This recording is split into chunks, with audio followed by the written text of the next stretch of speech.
Bonjour à toutes et à tous. Donc on va commencer. Bienvenue à cette conférence intitulée Révolution française, démocratie politique, comité et gouvernement, c'est-à-dire que nous allons discuter ensemble des formes d'auto-organisation populaire pendant la Révolution qui s'enclenche à partir de 1789.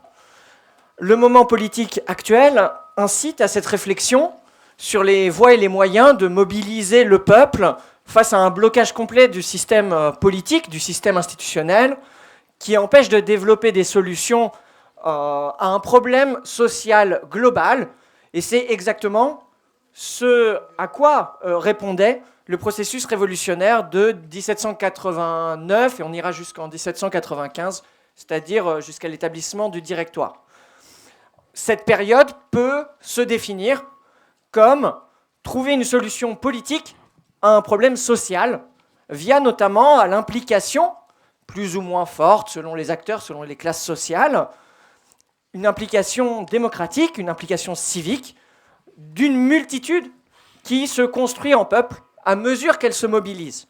C'est par l'action, par la conscientisation politique progressive, et les deux se font ensemble, pas forcément au même rythme, qu'on passe de groupes sociaux épars de la fin du XVIIIe siècle, qui sont principalement engagés dans des révoltes pour la subsistance, des révoltes frumentaires, à une révolution. C'est-à-dire de la résistance dans un cadre social déjà établi à l'invention d'un nouveau cadre, ce qui n'est pas la même chose.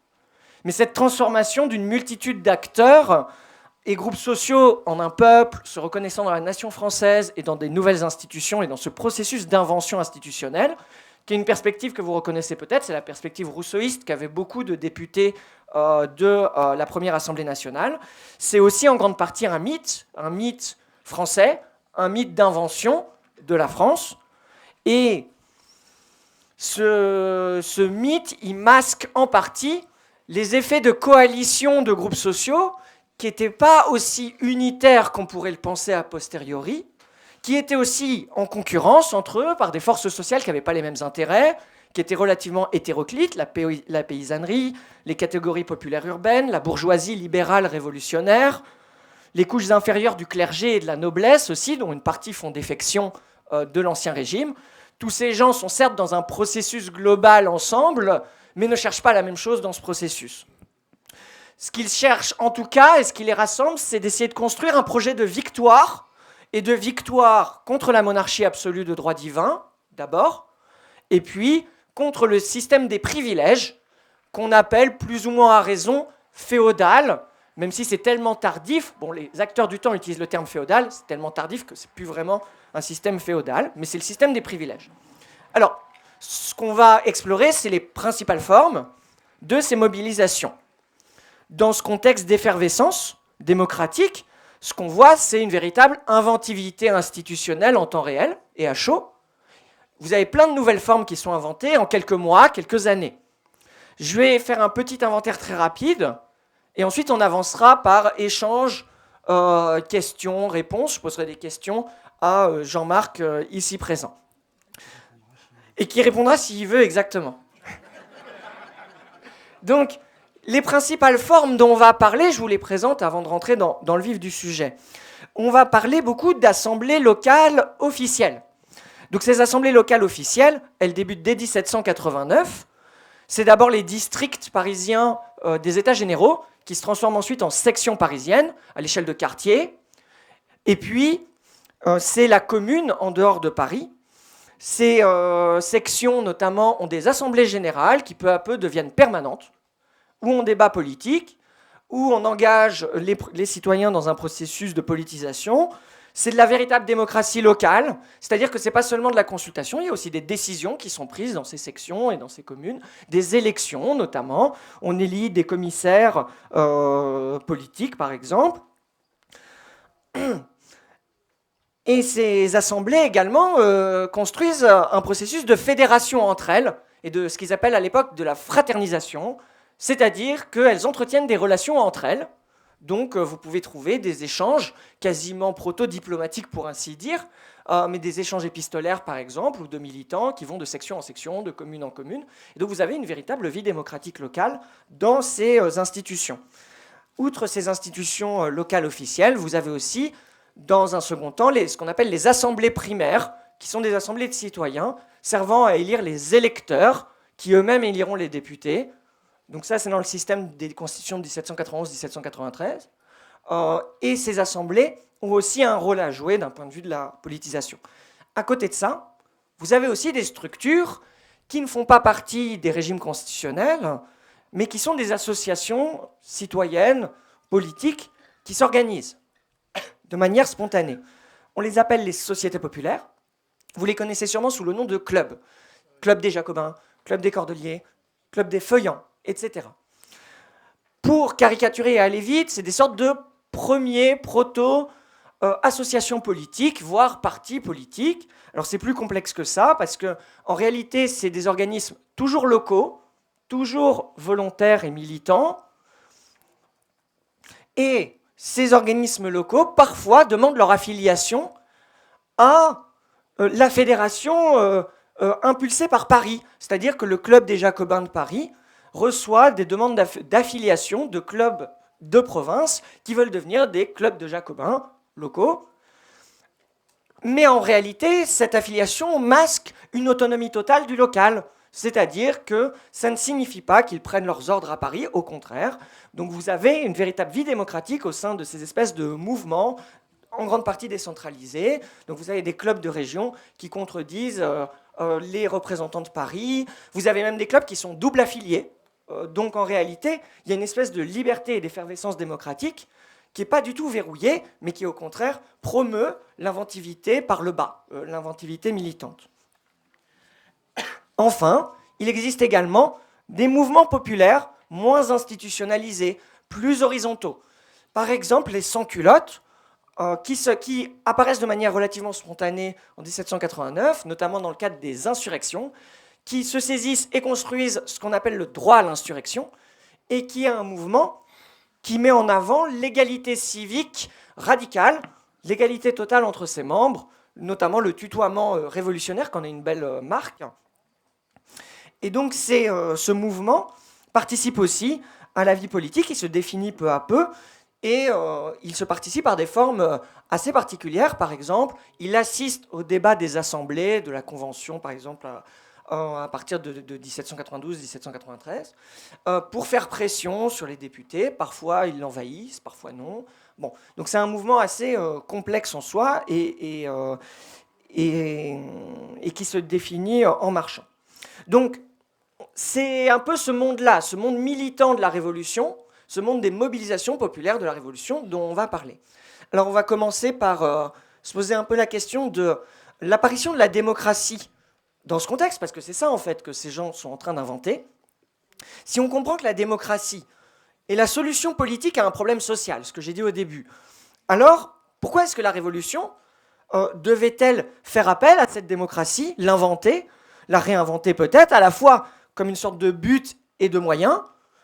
Qu'est-ce qui a amené ces acteurs, qui pourtant viennent de l'Ancien Régime, à cerner que cette démocratie qu'ils expérimentent n'était pas une espèce d'objectif abstrait comme ça, mais une nécessité concrète, un outil efficace pour débloquer la situation socio-économique et politique du royaume?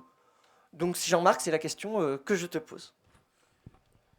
Bon, on va essayer de résumer cette question, ou plus exactement cette réponse, de la manière suivante.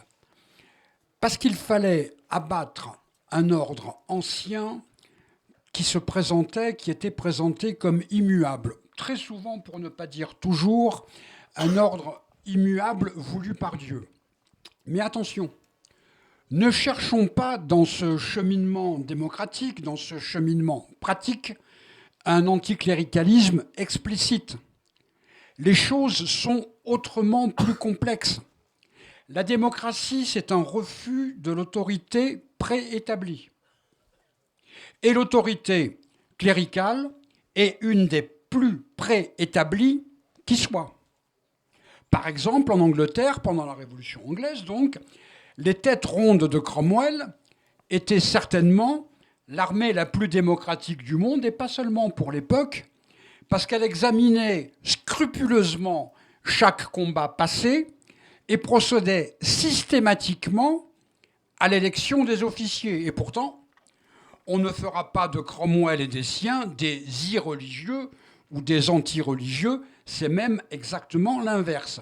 La logique révolutionnaire appelle la démocratie parce que la logique révolutionnaire, c'est la mobilisation du peuple. Et il y a quelque chose de circulaire, de réciproque, d'évident dans toutes ces formulations. Certes, il faut faire très attention à cela, les choses ne viennent jamais de rien. La démocratie populaire de la Révolution tire ses origines dans les pratiques populaires anciennes, les assemblées paysannes, les communautés villageoises, les confréries, les groupements socioprofessionnels, la sociabilité populaire. Pensons tout simplement à ces images que vous avez vues dans des milliers de films de qualité fort relative, la vie dans les auberges. C'est une forme de démocratie primitive, certes, mais de démocratie.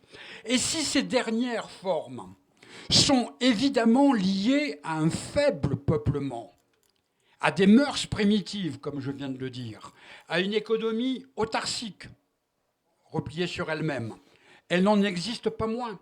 Voilà pourquoi, par exemple, Rousseau, quand il réfléchissait sur la démocratie, ne l'imaginait que dans les petites villes.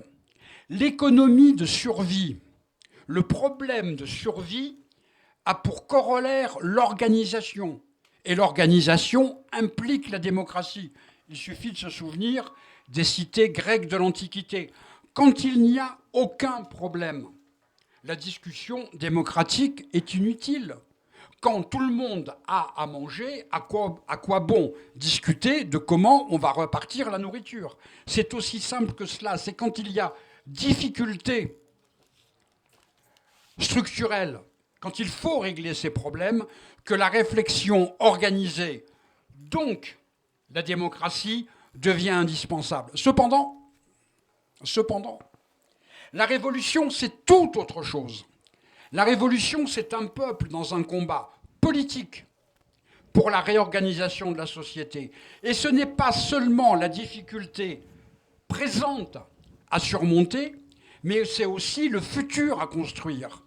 Et la révolution va donc poser la question de la démocratie dans des proportions totalement nouvelles. On n'est plus dans la petite ville imaginée par Rousseau, on n'est plus dans la cité grecque de l'Antiquité, on est dans un pays de 25 millions d'habitants. Ce n'est plus la même chose. Cela pose automatiquement la question du rapport avec le pouvoir, avec le gouvernement, avec les élus. Et ça pose également la question du rapport entre des formes de sociabilité particulières, ce qu'Isabelle a rappelé, les clubs, les sociétés populaires, et les formes de sociabilité globale, la population dans son ensemble, la masse, et la dialectique entre les deux. Ce qu'on pourrait appeler de nos jours la dialectique entre les clubs, l'avant-garde, et la masse, tout simplement. Que cela soit dans les manifestations paysannes ou dans les manifestations populaires urbaines. Et pendant tout un temps, avant la Révolution, ces manifestations, pour autant qu'on puisse en juger, se déroulaient spontanément, ou du moins sans l'intervention consciente d'une partie organisée et spécifiquement organisée de la population. Et ce n'est pas un hasard linguistique si on désigne les manifestations ou les révoltes d'avant 1789 sous le nom de émotions. Ce sont des émotions. Je vous renvoie, pour ceux qui auraient l'occasion de lire ou de relire, le bouquin de Jean Nicolas sur la rébellion française. Ces révoltes, ces émotions, ces manifestations n'étaient pas des manifestations politiques parce qu'elles n'avaient pas pour but de réorganiser la société. Et donc, de ce point de vue, elles étaient nécessairement condamnées à l'échec et à la répression. Mais avec la Révolution, c'est tout autre chose. À toi. J'ai bien aimé notamment le fait que tu rappelles que cette mobilisation populaire et cette nouvelle démocratie, elles se construisent sur des formes existantes déjà. Par exemple, les communes, les institutions municipales existent depuis des centaines d'années et elles sont massifiées à cette occasion. Il y a déjà en fait une espèce de massification de l'habitude de se dire on peut prendre en charge nos propres affaires et même à l'échelle nationale. Et cette cristallisation permet de passer de la rébellion à la révolution, qui permet de mettre du politique au sens fort du terme dans ces révoltes, elle se fait donc en 1789, qu'on a appelé a posteriori l'année sans pareil, parce que c'est l'année qui a changé les cadres institutionnels de la France, où s'est formé ce peuple politique. Peut-être que c'est cette année qui a formé ce peuple politique en tant qu'il s'est intéressé à la politique dans ses formes d'organisation locale et ses insurrections. Donc un processus de politisation par le bas, par l'insurrection et la pression notamment sur les élus. Est-ce que tu pourrais peut-être développer ça, c'est-à-dire ces gens qui se révoltent, qui s'insurgent, qui construisent des nouvelles formes de démocratie et de discussion politique, quel est leur rapport aux élus, comment ils font pression sur eux, notamment par exemple avec les premiers députés des États généraux, qui d'ailleurs ont un mandat en grande partie impératif. Oh, c'est beaucoup plus complexe que ça. Parce qu'en fait, la modification majeure, contrairement à une opinion convenue, c'est à l'automne que ça a lieu.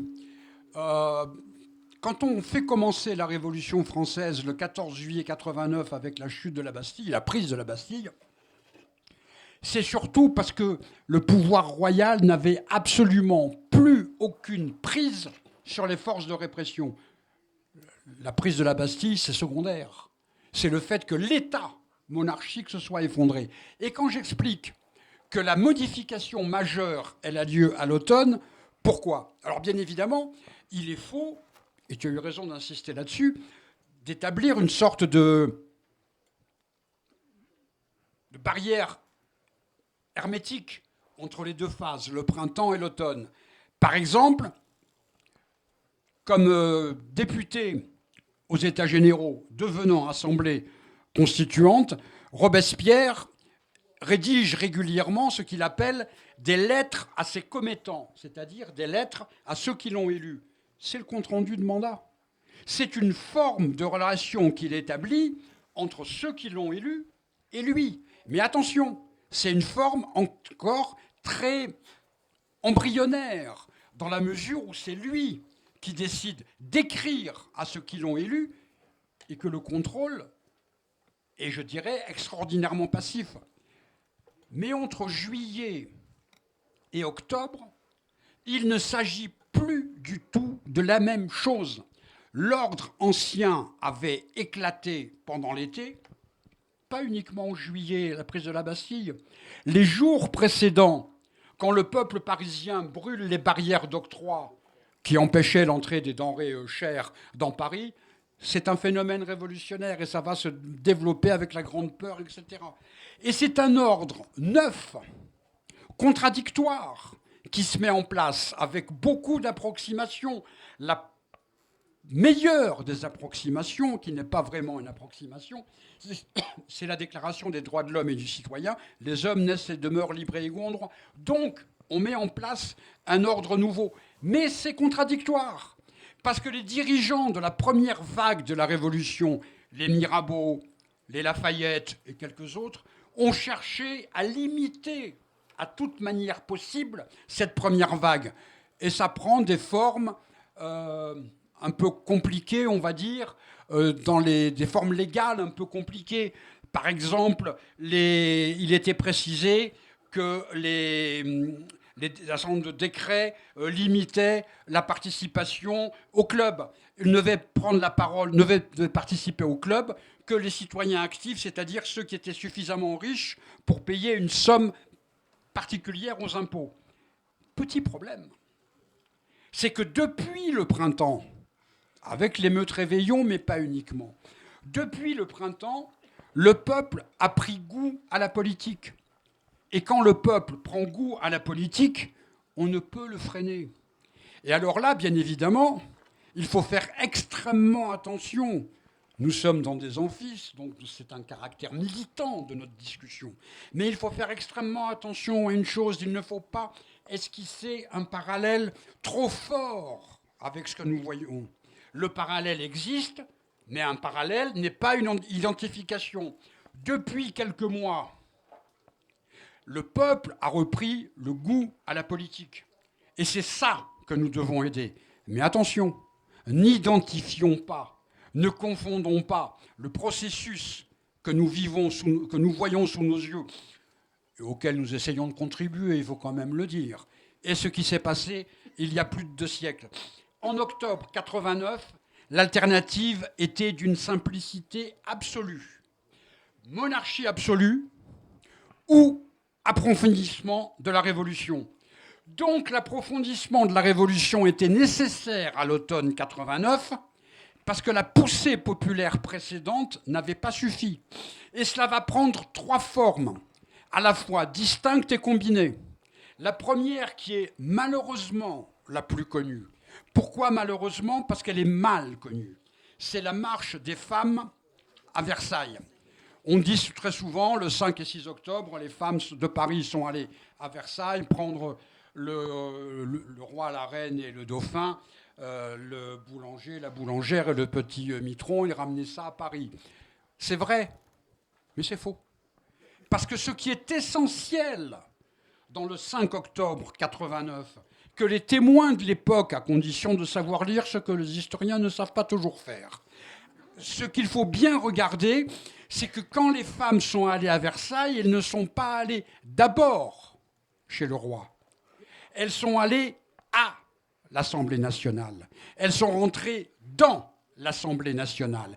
Elles ont investi le Parlement. Et ce qui est très curieux, en travaillant un petit peu là-dessus, je me suis rendu compte d'une chose, c'est que du 12 juillet 89 jusqu'au 5 octobre 89, chaque fois qu'il y a une manifestation populaire, tous les objets, tous les lieux sont saccagés. Mais alors, sans aucune espèce de pardon, avec une brutalité insensée. C'est une mise à sac. Et quand les femmes rentrent dans l'Assemblée nationale le 5 octobre, elles ne saccagent absolument rien. Parce que ce sont les élus. Parce que c'est le pouvoir politique qu'il faut non pas saccager, mais aider. C'est extraordinairement, de mon point de vue, extraordinairement important comme nuance, comme précision. Et quand il y a le président de l'Assemblée nationale, qui s'appelle Mounier, s'absente à un moment, et il revient, qu'est-ce qu'il voit ? Dans les tribunes, les femmes, dans la salle de l'Assemblée nationale, des femmes. Il y a même une femme qui occupe son poste à lui, président de l'Assemblée nationale. Elle discute avec les députés, individuellement ou par groupe, et elle s'impose leur vote aux députés. Et c'est en imposant, par l'entrée de la masse dans le Parlement, en imposant aux députés que l'Assemblée nationale bascule, l'Assemblée nationale basculant, elle amène le roi à signer les décrets qu'il ne voulait pas et a décidé de retourner à Paris, l'Assemblée le suivant. C'est-à-dire que la théorie des dominos, si j'ose dire, manifestation populaire aboutissant à l'invasion de l'Assemblée, l'Assemblée cède, le roi cède. C'est dans ce sens. Et je me faisais une remarque, il y a, toujours en préparant ce topo, il y a quelques 15 jours de ça, je lisais dans Information ouvrière le compte-rendu de ce qui se passe au Bangladesh. La foule est rentrée dans le Parlement. C'est la révolution. Quand la foule rentre dans le Parlement, c'est la révolution. Et quand la révolution, c'est quand le Parlement la foule rentre dans le Parlement. C'est réversible. C'est aussi simple que ça. C'est-à-dire que le pouvoir politique n'appartient plus seulement à l'Assemblée élue, mais appartient à une Assemblée élue contrôlée, et ô combien, par les femmes des catégories populaires. Donc, et d'ailleurs, quand on regarde bien les choses, l'Assemblée nationale a été proclamée le 17 juin. L'invasion par les femmes, c'est le 5 octobre. C'est très rapide, c'est très proche comme délai. Et donc, les Parisiennes, à ce moment-là, ont inventé une nouvelle forme de pouvoir populaire qui va être la marque des 6 années de la Révolution, c'est-à-dire la pression populaire directe sur les représentants de la nation. Et là, l'historien de la Révolution française, Pierre Cernat, et je suis d'accord avec lui, considère que c'est l'événement le plus important de l'année 1789. C'est une des 3 formes. Les 2 autres sont lesquelles? L'explosion de la liberté de la presse. On pourra peut-être le temps d'y revenir un petit peu plus longuement dans la discussion, parce qu'il ne faut pas que nous abusions trop de votre patience. Mais la liberté de la presse se met en place tout au long de l'automne 1789. Pas avant. Alors bien évidemment, c'est un processus. Mais c'est un processus qui va s'accélérer à l'automne. Et les choses sont liées. Il y a le contrôle sur le Parlement, il y a la publicité par la presse. La presse rend compte de ce qui se passe à l'Assemblée nationale.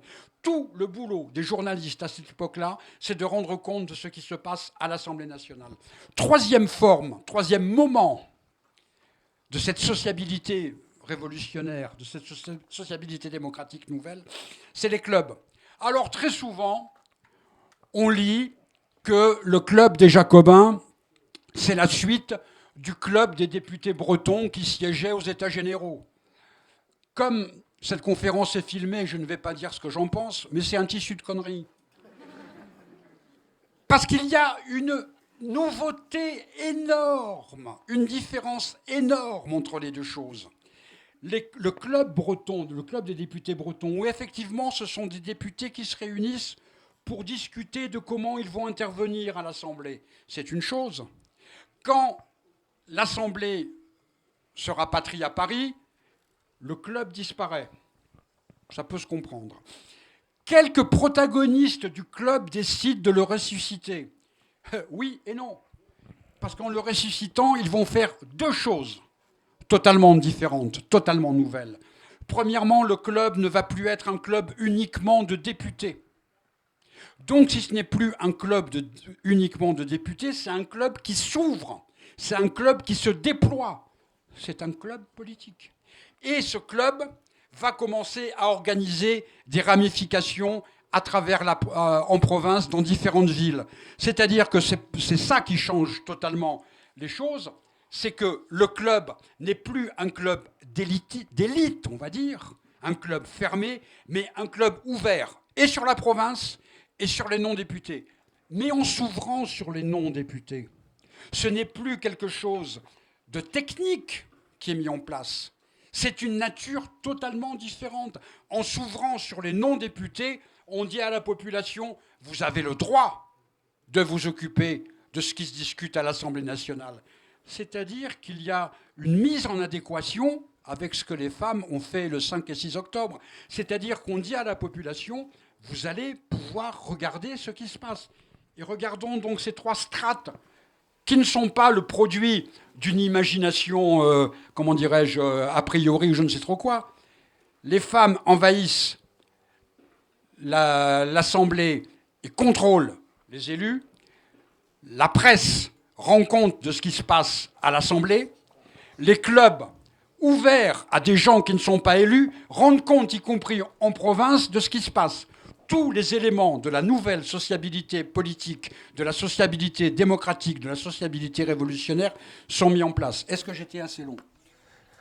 Oui, et justement, je voulais rebondir là-dessus, puisque ce qui apparaît vraiment dans ce que tu viens de dire, c'est le lien à tracer entre les 3 pôles dont tu parles, le contrôle par la masse directe, pour ainsi dire, le contrôle de l'action parlementaire et de l'action politique par la publicité de presse, qui crée une première opinion publique, pour ainsi dire, et le contrôle par les clubs qui, comme tu le dis, sont ouverts, ce qui est très important, parce que à ce moment-là, il y a encore beaucoup de gens qui ne peuvent pas officiellement participer, c'est-à-dire qui n'ont pas le droit de vote.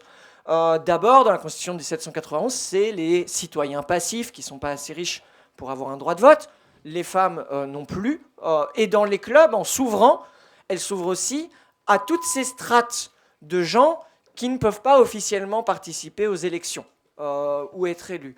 Donc c'est une espèce de reflet de la masse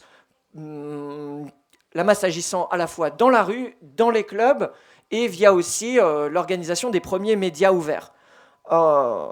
J'aimerais bien qu'on s'arrête un peu sur ces clubs.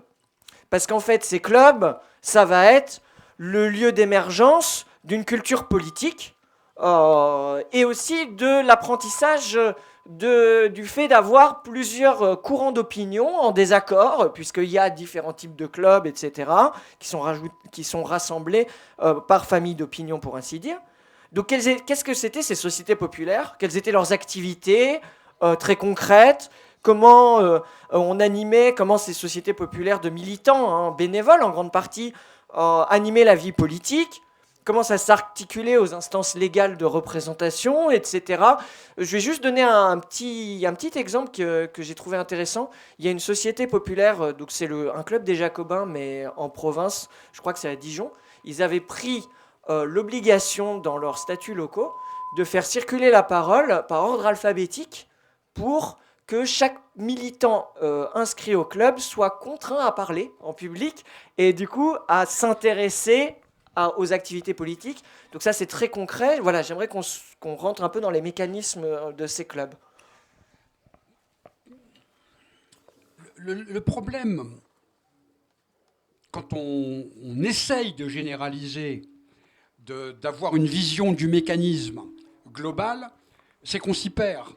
Ce qui est important, c'est que derrière un terme générique, les sociétés populaires, en fait, ça englobe des réalités locales extraordinairement différentes. Ce que tu viens de dire à Dijon n'est pas valable, par exemple, à ce qui a lieu à Auxerre, qui n'est pas très loin. Le fond politique commun, c'est la volonté politique des participants. Et cette volonté politique, elle est obligatoirement extraordinairement diverse. Parce que la politique, elle est multiforme. Parce que la politique, elle englobe tous les aspects de la vie et qu'il ne peut pas y avoir un aspect qui soit identique partout de la même manière. Il s'agit, ces clubs, ces sociétés, de personnes pour constituer des formes politiques à vocation définitive ou du moins à vocation stable. Mais j'insiste, et il faut vraiment insister là-dessus, ces modalités sont extraordinairement diverses. Surtout que nous avons l'impression de parler... Nous parlons d'un laps de temps relativement court, quelques années, mais des années qui vont être extraordinairement tumultueuses. L'année 91 n'est pas égale à l'année 92, qui elle-même n'est pas égale à 93, etc. Là, je sens que je vais me faire engueuler. Je vais me faire engueuler.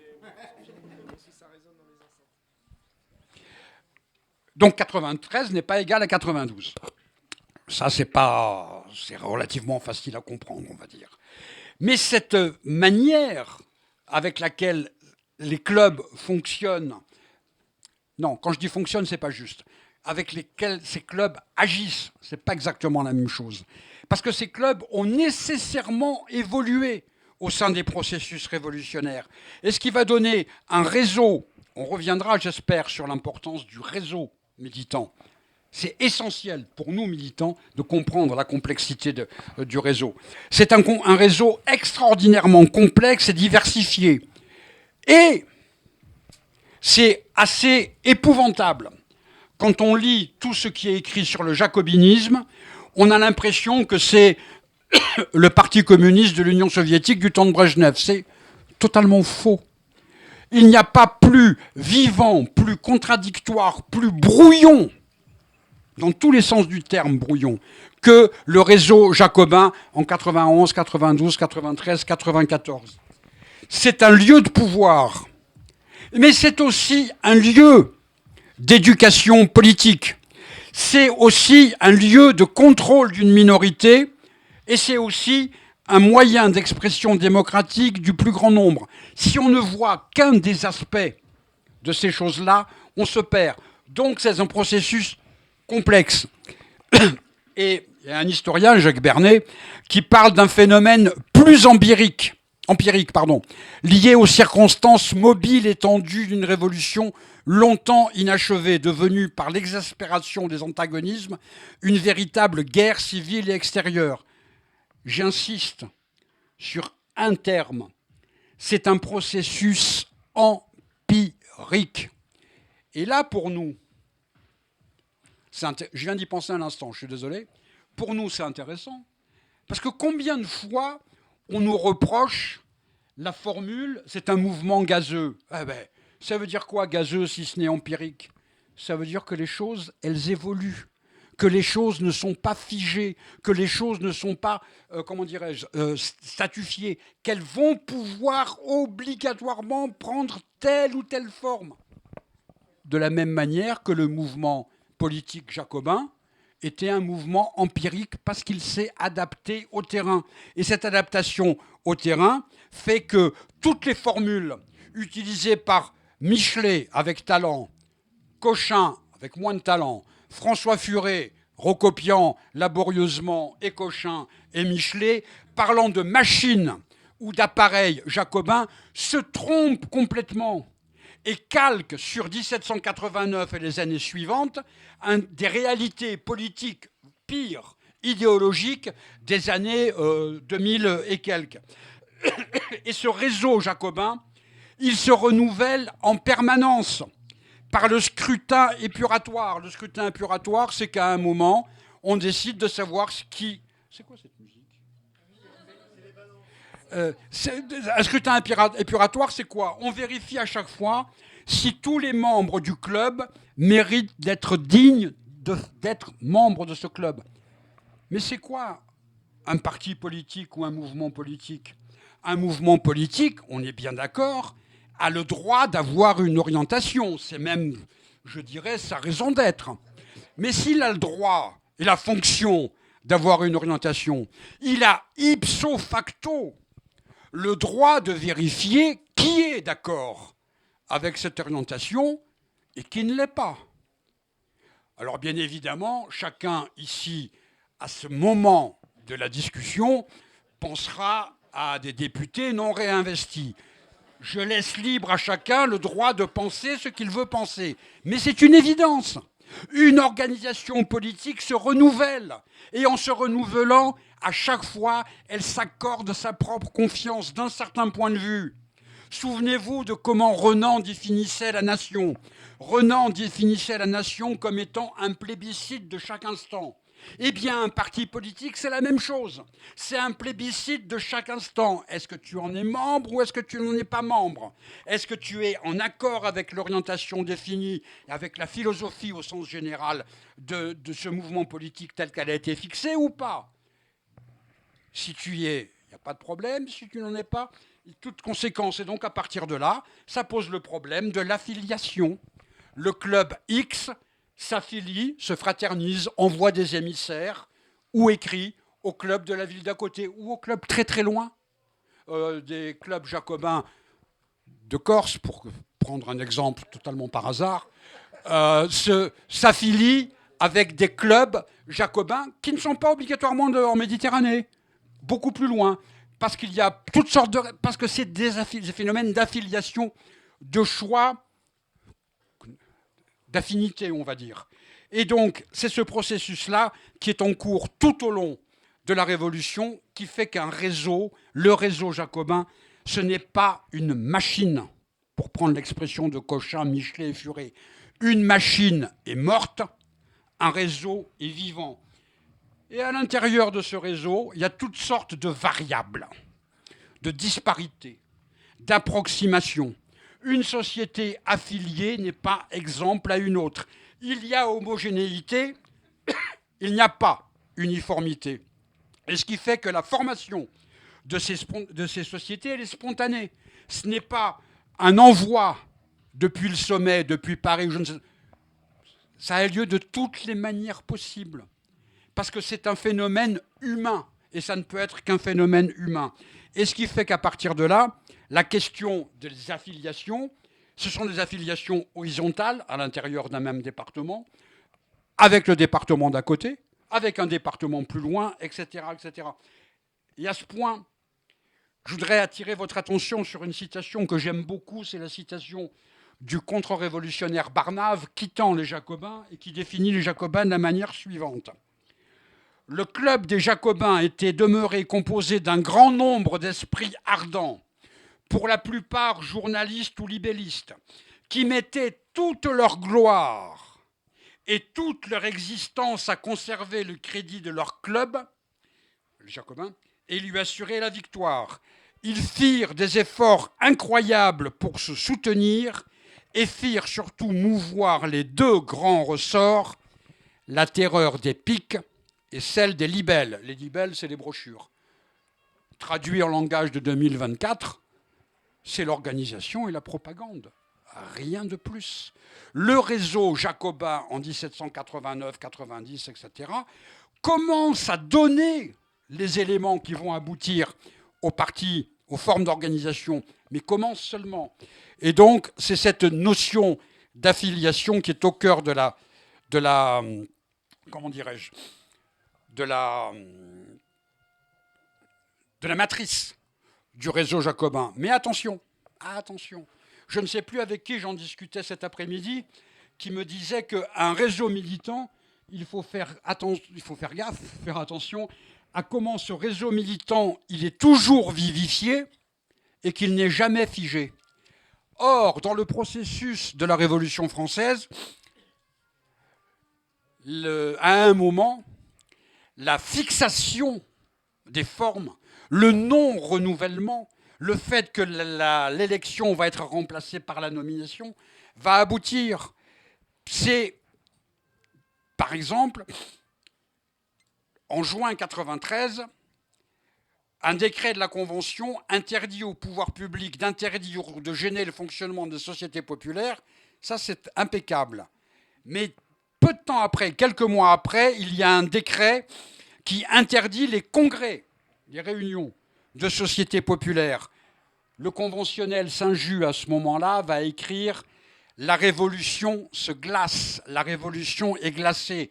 Et il précise en Ventose, janvier 1794, « Depuis qu'il y a dans ces sociétés populaires, trop de fonctionnaires, trop peu de citoyens, le peuple y est nul ». C'est-à-dire qu'on est passé d'une situation d'un réseau révolutionnaire à un rouage de l'État.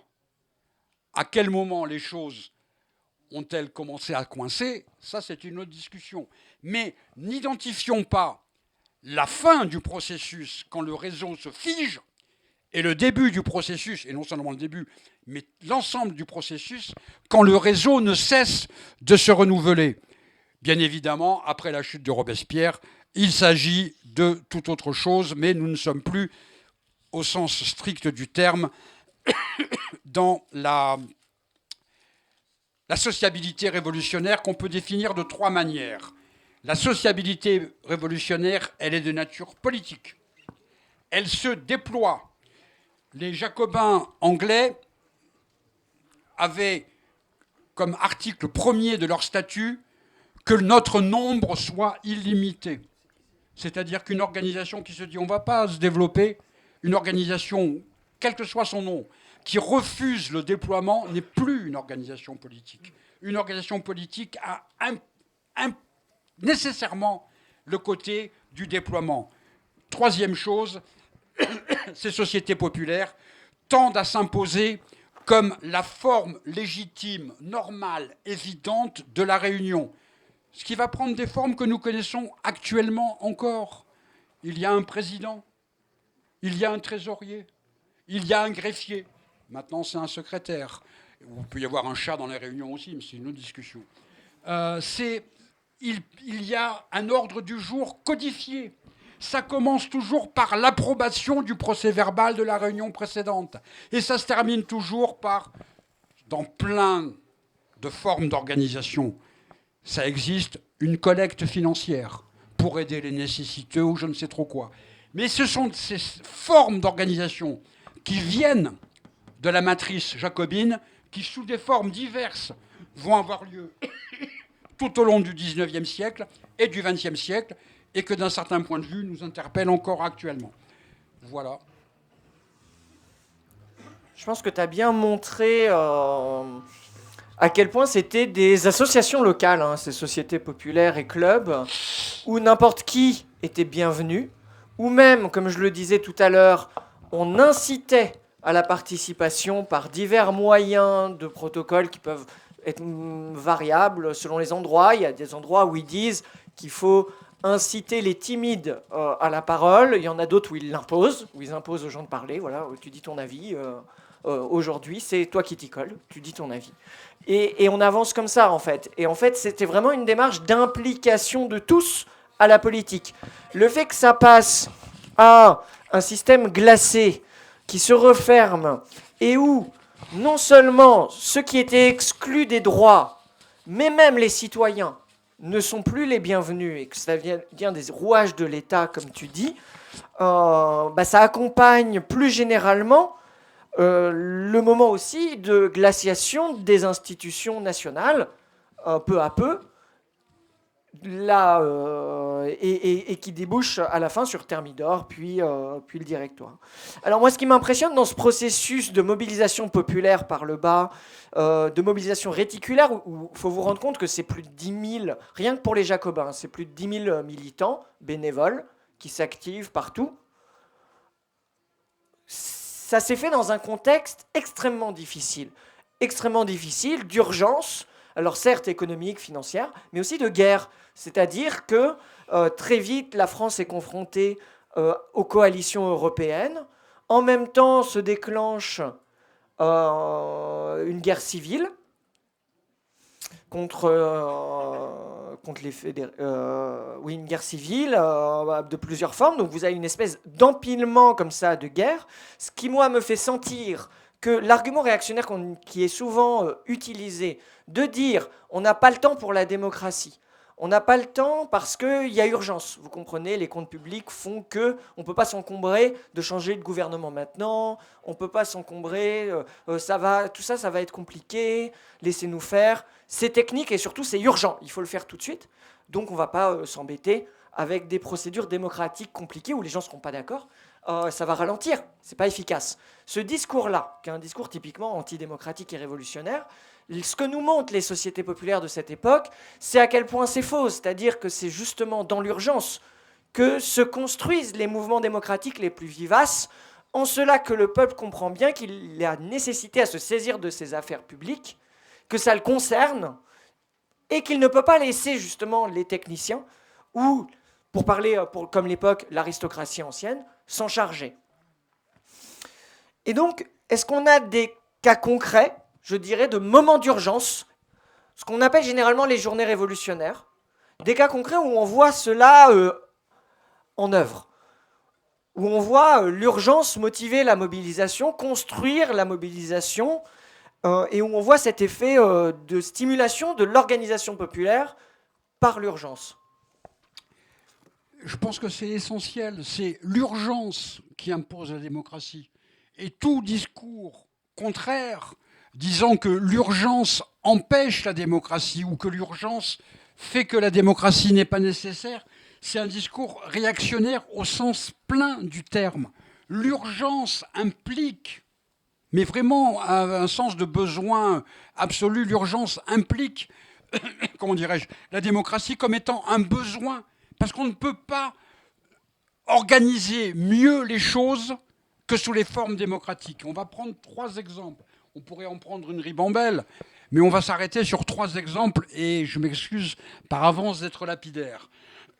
Le 10 août 1792, le contexte est lequel ? Devant l'impéritie du gouvernement monarchique de Louis XVI, il faut toujours préciser, qui a abandonné, que la guerre est une catastrophe, etc. Les Girondins ne sont pas bons. Les armées étrangères avancent vers Paris. La chute de la Révolution est quasiment certaine. Eh bien, que se passe-t-il ? Des milliers de volontaires de toute la France et de Paris vont vers Paris pour s'engager, pour aller combattre. Et les sections, à la demande de Robespierre, proposent 2 choses. La déchéance du roi et l'élection d'une convention au suffrage universel ce qui n'existait pas. Le suffrage universel n'existait pas à ce moment-là. Les fédérés, c'est les révolutionnaires volontaires venant de province, constituent un directoire secret, un groupement élu.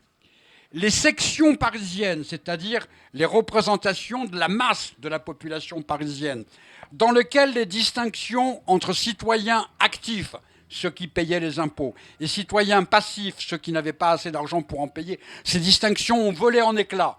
Les assemblées générales des sections parisiennes, c'est maintenant la masse de la population. Les unes après les autres, les sections parisiennes demandent la déchéance du roi. Le 9 août, chaque section délègue des commissaires élus par les citoyens qui ont tout pouvoir pour remplacer la municipalité en place. Et ces commissaires engagent la journée insurrectionnelle du 10 août avec un tout petit bémol qu'il faut bien saisir. Ils envahissent la salle de la Commune de Paris. Ils destituent la Commune de Paris. La Commune de Paris, c'est la municipalité. Et aussitôt qu'ils l'ont destituée, ils la remettent en fonction parce qu'elle a accepté de donner l'autorisation de l'insurrection. C'est-à-dire qu'il y a une combinaison entre les formes légales et les formes insurrectionnelles. Rien n'est totalement légal et rien n'est totalement insurrectionnel. C'est cette combinaison qui va aboutir à la, à la chute de la monarchie le 10 août. Mais ce qui se passe après le 10 août, dans lequel les Girondins, après le 10 août, essayent de, d'émasculer la portée révolutionnaire de l'insurrection de la chute du roi. La Commune de Paris, la commune insurrectionnelle, envoie des émissaires dans toute la France pour expliquer voilà ce qui s'est passé et aboutit à ce moment-là quelque chose que, en étudiant les mémoires du conventionnel Levasseur de la Sarthe, je vous recommande ces mémoires qui sont passionnantes, Marx en 1843 écrivait « Avec le 10 août 92 commence un interrègne. Ce n'est plus l'Assemblée législative qui a disparu, ce n'est pas encore la Convention qui n'a pas été élue. Impuissance de l'Assemblée législative, impuissance du ministère qui avait été son émanation. Le gouvernement passe aux assemblées populaires et aux municipalités. Centre, au pluriel, improvisé du gouvernement, émanation de l'anarchie. Il devait nécessairement être l'expression du mouvement populaire, car c'était la puissance de l'opinion populaire. Et Levasseur écrivait la chose suivante. Comme État provisoire entre la monarchie détruite et la République à organiser, comme moyen de guerre contre l'aristocratie, l'émigration et l'étranger, cette concentration de tous les pouvoirs dans des comités de base, on va dire, était un symptôme heureux et je dirais plus indispensable. Si on avait le temps, mais ça nous prendrait beaucoup de temps, on pourrait prendre quelques exemples de comment les sociétés populaires ont organisé dans leur ville. À Toulouse, ils ont foutu par terre la statue de Louis XIII. C'est un exemple, c'est un symbole. Dans d'autres endroits, ils ont organisé des visites domiciliaires pour arrêter les suspects. Dans d'autres endroits, ils ont imposé la taxation des prix, etc., etc. C'est-à-dire que chaque comité révolutionnaire avait sa propre forme de vie, d'organisation, son propre pouvoir. Mais attention, les décisions prises ici n'étaient pas nécessairement les décisions prises ailleurs. Ça, c'est le premier exemple. On pourrait se développer plus longuement. Deuxième exemple, vous le savez certainement, le 31 mai et le 2 juin, la masse des sans-culottes décide d'envahir la Convention parce que la Convention est paralysée par les députés girondins. Je passe sur les détails. Ils envahissent la Convention très exactement de la même manière que le 10 août 1792 avec un directoire secret insurrectionnel. Mais, et c'est ça qui est passionnant quand on étudie un petit peu, enfin pour moi, quand on étudie un petit peu l'histoire, c'est que là aussi, ce qui est expliqué dans les manuels, c'est que, les sans-culottes rentrent dans la Convention et arrêtent les députés girondins. Ça ne s'est pas passé exactement comme ça. Sur instigation de députés girondins, suivis par l'écrasante majorité de la montagne, sauf Marat et quelques autres, la Convention sort de la salle de réunion pour, dit-elle, retrouver sa liberté. Mais un drôle de problème. Si la Convention sort du lieu de la Convention, il n'y a plus de Convention. Le pouvoir donné par le peuple à cette assemblée disparaît avec cette assemblée. Et là, il se passe quelque chose de passionnant, c'est que dans les tribunes de la Convention, occupées par les sans-culottes, les femmes des catégories populaires commencent à crier aux députés « Ne sortez pas, ne sortez pas ». Et Marat et quelques autres décident de ne pas sortir. Parce que si tout le monde était sorti, la Convention aurait été dispersée. Et donc la tentative d'arrêter les députés girondins aurait été tuée dans l'œuf. Il n'y aurait eu plus de pouvoir révolutionnaire. Là aussi, la dialectique, la tension entre ce qui est légal et ce qui est insurrectionnel est extrêmement important. Mais quand on va encore un petit peu plus loin, les femmes des catégories populaires, le 2 juin 1793, quand elles demandent aux députés de ne pas sortir, font exactement la même chose que les femmes des catégories populaires le 5 octobre 89 avaient fait quand elles avaient demandé aux élus, au Parlement, de prendre les bonnes décisions. C'est-à-dire que dans un cas, on demande au Parlement de continuer à exister, et dans l'autre cas, en octobre 89, on demande au Parlement d'exister réellement. C'est-à-dire que dans un cas comme dans l'autre, le Parlement n'existe pas par lui-même, il existe par la force que lui a donnée le mouvement populaire et donc les formes d'organisation. On pourrait prendre un troisième exemple, mais je risquerais d'être trop long, donc vous pourrez venir me voir après, je vous donnerai le troisième exemple.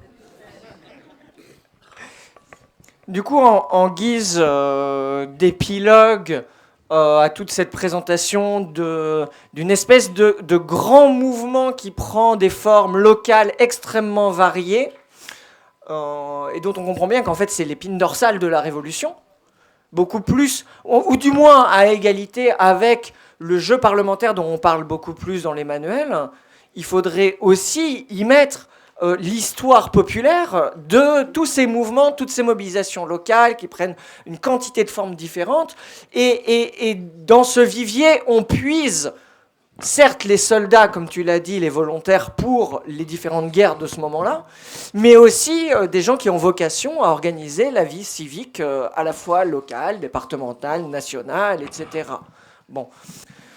C'est aussi tout un tas de types d'engagements extrêmement variés. Il y en a exactement comme aujourd'hui, qui s'engagent pleinement, qui deviennent présidents, trésoriers de leur section, etc. Et puis d'autres qui passent, qui s'encartent un moment, qui repartent, etc. Donc, on voit les noms comme ça fluctuer. En guise d'épilogue, donc, j'aimerais peut-être que tu dises un mot de qu'est-ce qui arrive, enfin comment se reconfigurent ces formes à partir du moment du Directoire, c'est-à-dire de 1795 avec sa nouvelle constitution issue du coup de Thermidor, donc une constitution conservatrice, pour ne pas dire plus. C'est le moment qu'on appelle la République sans la démocratie.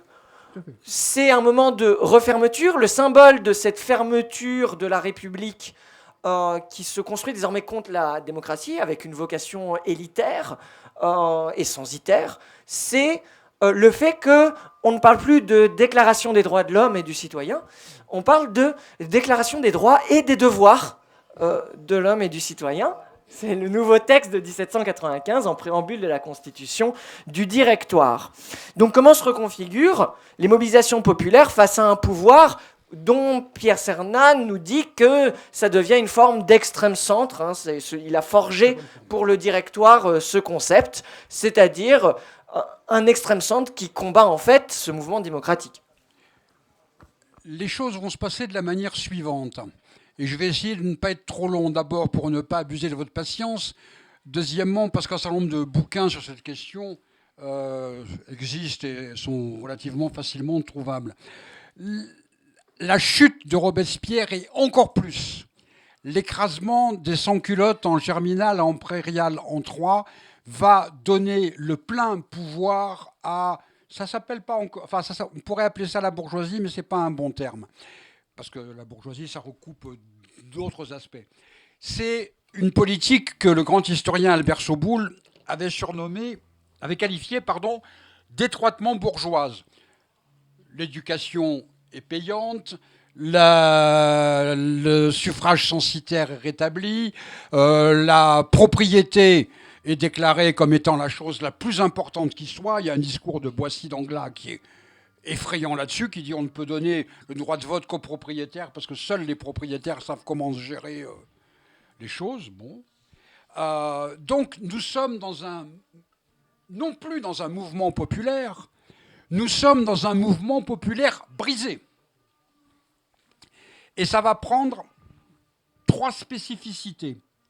Premièrement, de ce mouvement populaire brisé, qui va donner son nom, je ne sais pas pourquoi, la salle de réunion dans laquelle nous sommes s'appelle Gracchus Babeuf, en tous les cas, ce n'est pas pour me déplaire, loin s'en faut. Eh bien, cette va prendre la forme de la conjuration Babouviste, qui va être une conjuration clandestine. Or, c'est évident, on ne peut pas avoir la même sociabilité dans une période de démocratie et dans une période de clandestinité. Ça ne se discute même pas. Ce qui fait qu'ils vont trouver des formules bizarres, qui nous apparaissent bizarres. Mais, par exemple, ils vont faire des réunions politiques dans les auberges, dans les restos, dans les cabarets.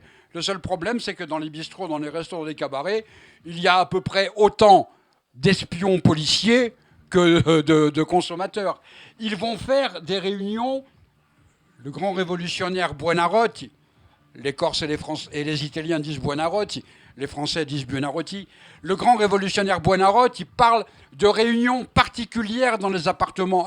Sauf que les réunions d'appartements et les réunions de clubs ouvertes aux tout venants, c'est totalement différent. Mais ce qui est important, c'est que le journal, grâce à Gracchus Babeuf, va prendre, à cause de la clandestinité, une fonction totalement différente. Le journal, avant, je pense que nous l'avons vu, nous avons essayé de le montrer en tous les cas, c'est le journal qui rend compte de ce qui se passe à l'Assemblée, qui publie les discours des députés. Très souvent, c'est le procès-verbal. C'est très important pour les historiens parce qu'en confrontant plusieurs journaux, on peut savoir ce qui s'est passé à l'Assemblée, etc. Le journal de Babeuf, le Tribun du Peuple, c'est autre chose. Il annonce, comme il le dit lui-même, la marche à suivre. C'est-à-dire que ce n'est pas un journal qui rend compte du passé, mais c'est un journal qui organise les choses à faire. Et c'est systématiquement ce qu'il fait.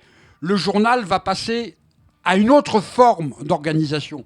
Et cette relation entre réunions secrètes et formes visibles, on va dire, donc on va essayer de le rendre visible, Buonarroti utilise l'expression suivante, c'est la tension entre l'Église visible et l'Église invisible. Ce que les journalistes imbéciles, si vous me permettez ce pléonasme, qualifient de vitrine légale. Il n'y a pas plus stupide comme expression que vitrine légale. Parce que la légalité est toujours extrêmement aléatoire et que la vitrine, c'est toujours la vitrine d'un magasin. Or, une association légale d'un mouvement clandestin a son propre fonctionnement, différent de l'organisation clandestine. Et donc, ce n'est pas une vitrine, c'est totalement différent. Mais bon, laissons les journalistes faire du journalisme. Donc, tout ça pour dire que cette tension entre l'église visible et l'église invisible amène à une nouvelle forme de sociabilité, mais qui n'a plus rien à voir avec la sociabilité révolutionnaire, sauf une chose, la volonté à tout prix, même dans les temps les plus difficiles, de chercher à continuer à faire perdurer l'idéal révolutionnaire. Je conclue ou... Alors, pour conclure, avant de vous passer la parole, en quelques mots. Parfois, on parle de la révolution comme d'une révolution culturelle. Pourquoi pas ? Elle a été, la révolution, une immense mobilisation des villes et des campagnes, par les émeutes, par les clubs, par la presse, par les sociétés populaires. C'est là qu'il y a une nouvelle culture, une culture démocratique, une culture révolutionnaire. Les mots que nous utilisons souvent, section, assemblée générale, comité, délégué et quelques autres, sont directement issus du vocabulaire de l'époque. Et cette démocratie a créé une forme d'État particulière, notamment avec la révocabilité des élus, qui vient directement de la Révolution française. Et c'est en s'inspirant explicitement de la Révolution française que la Commune de Paris en 1871, d'ailleurs le mot Commune de Paris vient de la Révolution, a fondé une forme nouvelle de politique, de démocratie, qui s'est poursuivie dans les soviets russes ou dans ce qu'on a appelé, pendant la Révolution espagnole de 1936, les comités gouvernements, c'est-à-dire des organismes d'auto-organisation populaire qui avaient pour fonction, qui ont pour fonction le pouvoir politique, la prise de décision. La révocabilité des élus est une arme dirigée contre le pouvoir bourgeois et contre toute bureaucratie. Lénine l'a très bien expliqué dans l'État et la Révolution. L'articulation de ces organismes avec le pouvoir politique est évidemment différente quand il s'agit d'un gouvernement adverse qu'il s'agit de faire plier, ou d'un gouvernement attentif aux volontés populaires, gouvernement qu'il s'agit d'appuyer. Et c'est encore différent quand il s'agit d'une situation intermédiaire entre un gouvernement qu'il faut faire plier et un gouvernement à venir qu'il faut appuyer. La question de la Révolution, mais d'un certain point de vue, la question pour nous est toujours comment aider les formes d'auto-organisation populaire, de les susciter, de les encourager et de ne pas, par excès de précipitation ou de confusion dans les moments incertains, les faire avorter. La politique, c'est toujours l'art du moment. Et c'est aussi ce que nous apprend la Révolution française. Merci infiniment.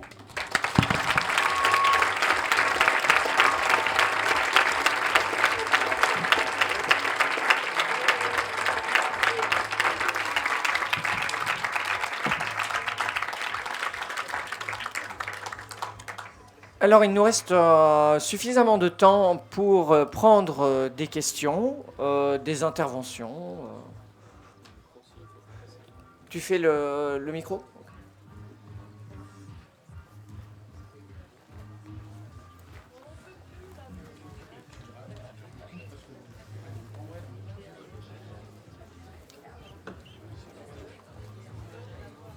Bonjour, merci pour ce brillant exposé. J'avais une question concernant effectivement la première partie de la Révolution en 1789, avec les lois, certaines lois scélérates comme la loi Le Chapelier, le vote censitaire, les événements du 17 juin 1791, la logorée des députés qui disaient mais oui, mais Louis XVI il a juste été enlevé, en fait c'était pas volontaire qu'il parte, voilà, il a été kidnappé, et je comprends pas qu'il a fallu attendre, les sans-culottes ont attendu presque un an, quoi, 1792 pour foutre à bas ce régime. Et vu l'époque, si on se place à l'époque, pourquoi un certain nombre de députés n'ont pas été oxys par des sans-culottes ou d'autres personnes, quoi. Voilà, ça c'était une question. Et j'avais une deuxième question, ça concerne la révolution thermidorienne. Alors je ne sais pas si c'est vrai, on dit qu'en fait que Robespierre était absent du pouvoir, enfin, au niveau du comité pendant 2-3 mois. Il était malade, je crois qu'il était atteint d'une maladie qui était courante à l'époque, hein, qui était la tuberculose. Et je ne sais pas si c'est vrai, hein, et que son absence... En fait, cette révolution, enfin ce coup thermidorien, aurait été organisé par des gens comme, entre autres, Fouché, Carrier. C'était des personnages dont Robespierre voulait se débarrasser. Donc, voilà. Est-ce qu'il y a une femme ? Avec votre permission, je réponds tout de suite. Une femme, s'il vous plaît. Ah, pardon. Comme tu veux. Ah non, bah c'est bon. Vas-y. On fait ça pile ou face ? Non, vas-y. 3 choses rapides sur cette longue question. Et comme je suis un mec sympa, je ne corrigerai pas un certain nombre de choses. La tuberculose de Robespierre, je ne sais pas, j'aimerais bien avoir les sources là-dessus. Les délais dans les révolutions, ou les délais de manière générale, ne sont jamais des choses qui sont définies à l'avance. Pourquoi en 89 ça s'est passé comme ça et pourquoi ça a mis plusieurs mois, etc. Parce que ça s'est passé comme ça. Et ça, c'est le premier paramètre. On ne peut pas, en 2024, regarder les moments de l'histoire en disant ça a été rapide, ça a été... Ça s'est passé comme ça, point. Et l'interrogation, pourquoi ça s'est passé comme ça, d'un certain point de vue, c'est rhétorique, parce que ça s'est passé comme ça. Donc il n'y a pas de... Ça, c'est la première chose. La deuxième, sur la place des députés et le regard des sans-culottes vis-à-vis des députés, ou de la population vis-à-vis des députés. Il faut faire extrêmement attention à une chose,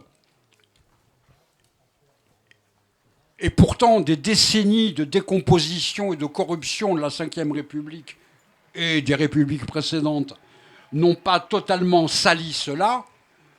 Le député, parce qu'il est élu du peuple, il est sacré.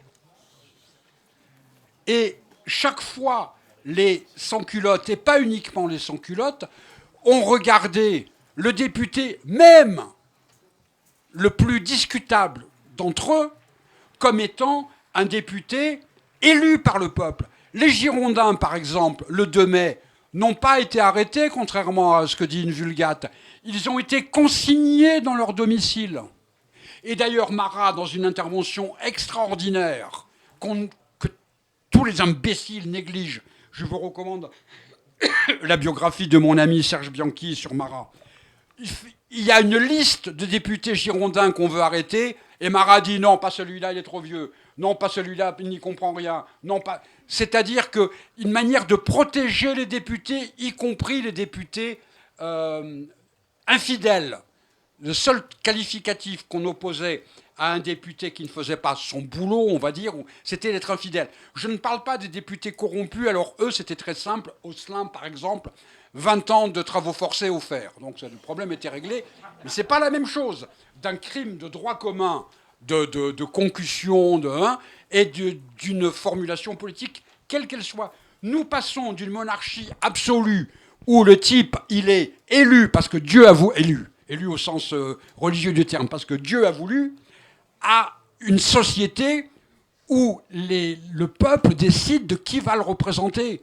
Donc quand tu regardes qui va te représenter, tu regardes la personne que tu as élue avec beaucoup de respect, ne serait-ce que parce que tu as du respect pour ton propre vote.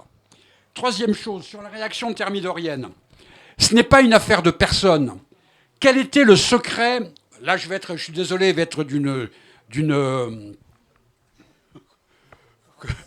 ça va être à ramasser de ramasser. La révolution, c'est le triomphe de 3 forces sociales diverses. Les sans-culottes, les pauvres des villes. La paysannerie et la bourgeoisie révolutionnaire. Ces 3 catégories sociales voulaient chacune pour son propre compte en finir avec la monarchie absolue. Il fallait coaliser ces 3 forces sociales. Ça a été la force de la Convention, la force de Robespierre et du Comité de salut public. Les coaliser jusqu'à la victoire. Mais une fois que la victoire arrive, la coalition n'est plus nécessaire. Donc chacun reprend ses billes. Je suis d'une brutalité extrême dans mon schématisme, on est bien d'accord. Mais on ne peut pas expliquer la réaction thermidorienne par des problèmes d'individus. Ce sont des problèmes de classe sociale. Autrement, il faudrait expliquer tous les phénomènes historiques, quels qu'ils soient, par des problèmes d'individus et négliger les classes sociales. Ce sont les classes sociales qui sont derrière. Je ne sais pas, mais je suis prêt à continuer la discussion avec grand plaisir. Et avec les autres aussi. Hein.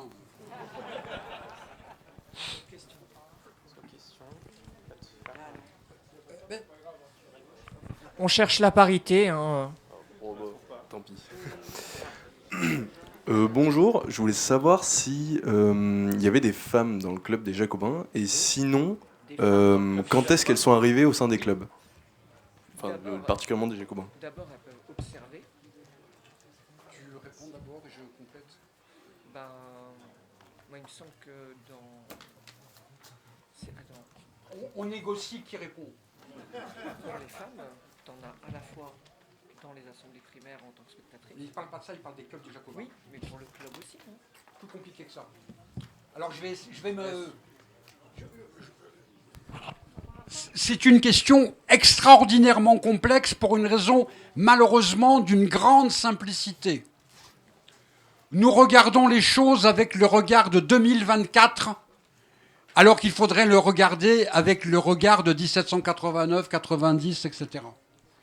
Je vous recommande vivement, si vous avez l'occasion de le lire, moi je suis resté soufflé, un bouquin de Madame Anne, un livre, pardon, de Madame Anne Verjus, V-E-R-J-U-S, qui s'appelle Le sens de la famille, le sens C-E-N-S, au sens de la restriction, qui explique que tout au long du XVIIIe siècle, y compris pendant la Révolution, on ne voyait pas l'individu, mais on voyait la famille.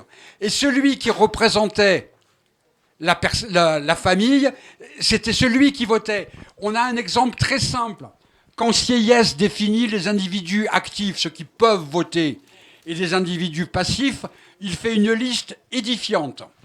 Il enlève évidemment les étrangers. Bon, ça, hein, bon. Hein. Il enlève les enfants. Ah, c'est formidable, les enfants. Mais quand c'est normal, hein, ils sont petits, ils ne peuvent pas voter, ils ne peuvent pas comprendre. Mais quand on regarde l'âge limite pour obtenir le droit de vote, c'est 25 ans. 25 ans, c'est quoi? C'est l'âge auquel on est censé supposer pouvoir fonder une famille. C'est-à-dire que c'est la capacité familiale qui va compter. On enlève les domestiques, c'est normal. D'ailleurs, la Convention montagnarde, sous Saint-Just, va supprimer la domesticité. Il y a plein d'éléments comme ça pour confier le pouvoir législatif à ceux qui sont capables d'eux, et ceux qui sont capables d'eux, ceux qui sont en capacité d'eux, c'est la formule de Sieyès, ce sont les chefs de famille. Donc il ne faut pas regarder en termes de genre comme nous regardons nous maintenant, il faut regarder en termes de représentation de famille. Par exemple, je suis désolé, c'est un sujet qui me plaît beaucoup. Très souvent, on dit « Ah, mais regardez, les femmes ont voté pendant la Révolution française. » Par exemple, les femmes ont voté en juin 1793, lors du partage des biens communaux. Oui et non. Elles ont voté parce qu'elles étaient chefs de famille. Très souvent, on excipie la possibilité pour les femmes ayant voté, quand elles ont voté en tant que veuves, ou en tant que femme célibataire. Ça veut dire quoi? C'est la famille qui compte, et ce n'est pas l'individu qui compte. Ces choses-là, la capacité à réfléchir en tant qu'individu, à être considéré comme individu, va venir extraordinairement tardivement. Ce qui fait que, par exemple, il va y avoir bien évidemment des formes de regroupement féminin, oui, des formes de regroupement féminin, ou des formes féminines de regroupement, avec un certain nombre de clubs, Théroigne de Méricourt, etc. Par exemple, il y a une discussion que j'aime beaucoup, c'est qu'à un moment, je ne sais plus si c'est Théroigne de Méricourt ou Pauline Léon, qui, à la tête d'une délégation de femmes, va demander dans les dernières séances de l'Assemblée législative le droit pour les femmes d'être armées. Parce que la revendication principale pour les femmes à cette époque-là n'était pas le droit de vote, pour des raisons que je viens d'expliquer, mais pour le fait d'être armées. Réponse du président, ça vaut son pesant de moutarde. C'est rien dans la déclaration des droits ne l'interdit. C'est-à-dire qu'il prend une décision totalement... c'est le jugement de Salomon. On a le droit, on n'a pas le droit. On ne sait pas. Donc il y a eu des regroupements, y compris de clubs, y compris chez les Jacobins, mais faisons extrêmement attention, ne projetons pas notre paysage mental de 2024 sur le paysage mental de la fin du XVIIIe siècle. Les 3/4 des bouquins sur les femmes pendant la Révolution se trompent, sauf ceux de Madame Dominique Godinot, qui sont merveilleux. Mais, si, il y en a d'autres, mais l'écrasante majorité des bouquins projettent, par exemple, on dit, oui, la Révolution, allez, tu m'as lancé, malheureux. La Révolution a interdit le club des femmes le 30 octobre 1793. Le seul problème, c'est que le groupe qui a demandé l'interdiction des femmes républicaines révolutionnaires, c'est les dames de la Halle. C'est-à-dire que ce sont d'autres groupes de femmes qui ont demandé l'interdiction d'un groupe de femmes. Le bouquin est cher, mais il vaut le coup.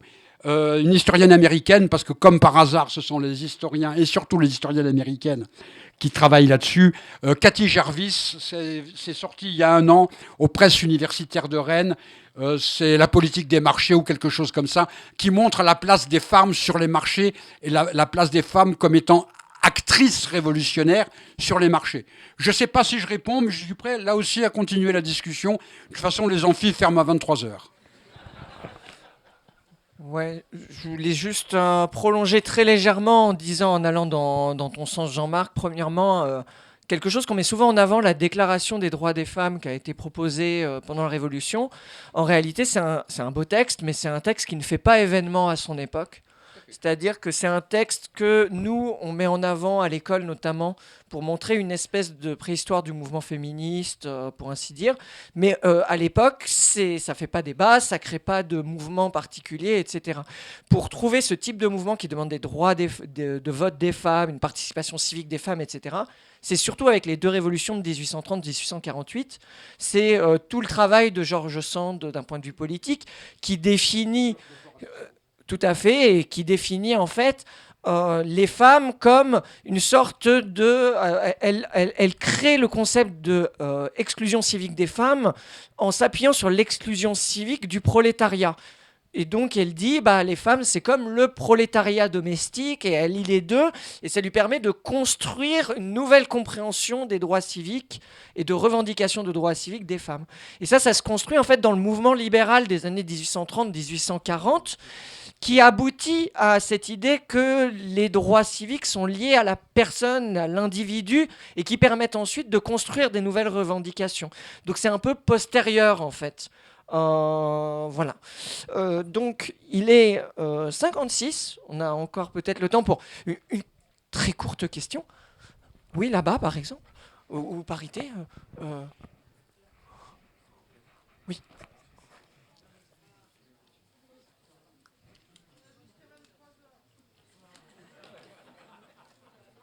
Faut appuyer sur... Oui, il faut crier.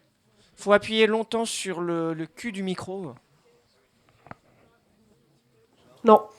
Je vais faire ça, je vais parler hyper fort. Voilà. Du coup, pardon, ma question, elle va peut-être pas aller dans le sens de ce que tu disais, où il fallait pas... Merci. Faut pas regarder du coup les événements d'il y a 2 siècles avec ceux d'aujourd'hui. Il n'empêche qu'aujourd'hui, et j'ai l'impression que, dans l'introduction d'Isabelle, il y avait quand même ce truc-là de, on va essayer de repenser ce qui s'est passé il y a 200 ans pour peut-être comprendre aussi là ce qu'on vit très, très actuellement. On est dans un moment qu'on comprend pas, qui est extrêmement violent politiquement.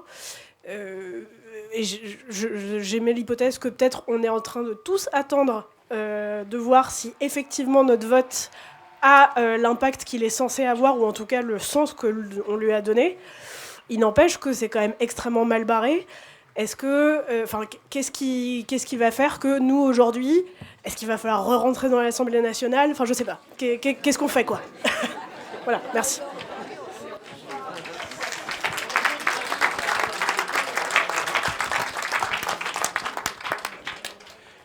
Eh bien, ma chère camarade, je vais te livrer un secret.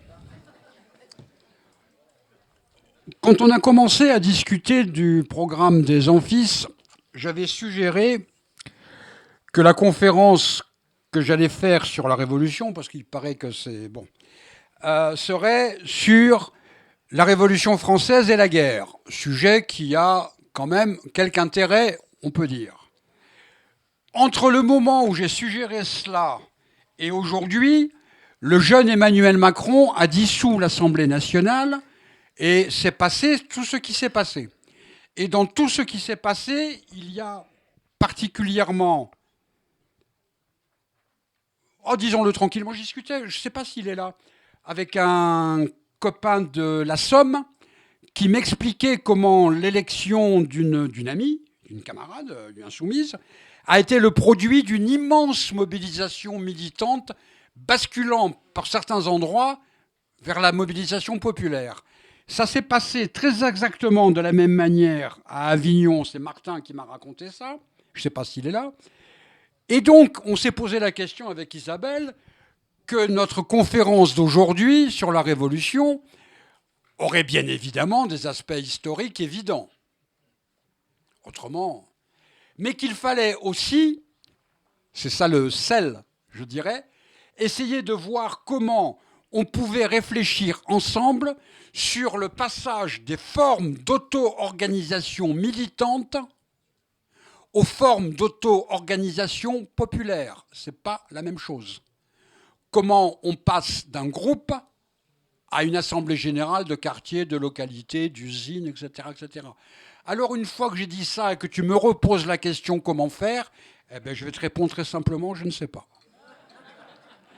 Parce que si je savais, ça voudrait dire, ce serait une erreur, une erreur et une horreur, parce que ça va être notre boulot, à nous tous et à nous toutes, de chercher. Isabelle a utilisé un terme que j'apprécie vraiment beaucoup, notre inventivité. On va discuter avec nos camarades, avec nos semblables, avec nos collègues, et puis on va réfléchir ensemble. Et les mêmes causes vont d'une manière ou d'une autre, peut-être pas produire les mêmes effets, mais produire des effets similaires.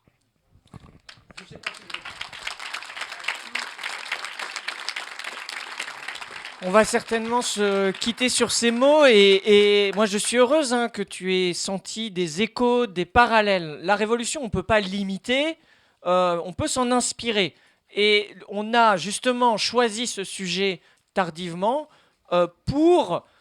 parce que le moment politique incite à s'inspirer des formes d'organisation. Ça ne signifie pas qu'il faut faire la même chose, mais du moins, on espère que ça augmente votre, pour ainsi dire, culture générale et qu'à partir de ces éléments, ça vous donnera matière à réflexion, y compris pour stimuler votre inventivité militante dans le contexte d'aujourd'hui. Non pas pour répéter le passé, mais pour inventer les mobilisations futures. Donc je vous remercie et puis je vous souhaite une bonne soirée.